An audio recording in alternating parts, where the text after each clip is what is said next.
رضایانه بازکن استقلال خواه شیرورای امضای بگیرم. سلام. سلام علیکم. وقت شما بخیره؟ سلامت باشید در خدمت. خوبی الحمدلله؟ سلامت باشید. سالم باشی ان شاء الله. آی رامین رضایان درسته؟ بله در خدمت. نه هر چی فکر کردن یعنی خب یعنی یک الله زدم فکر کردم یعنی نمیشناختم به تو. چی میگی؟ میگن نمیشناختم به تو. نه خودم رامین رضاییان در نه خدمت. آخه یه خورده تیپت عوض شده. قبلا خیلی خوش تیپ بودی. از اون لباسای خوشگل برند میپوشوندی.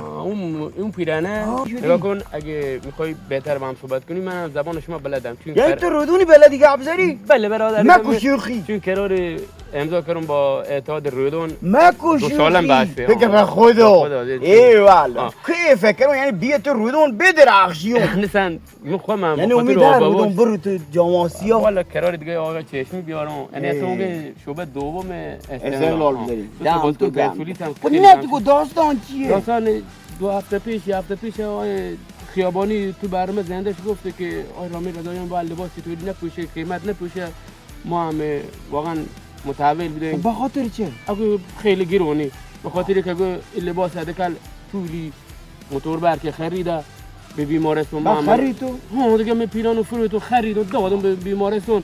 بعد آقای روزه چشمی با امید عالی شما باشگاه پرسپولیس صحبتی کرد آقا قراره که آب شیرین کن بخرم بیارم بیا چند تا روستا و خلاصا بدن تو کار ساخت و ساز فولاد و سپانم راسازی و چیزو شتا دست بگیره.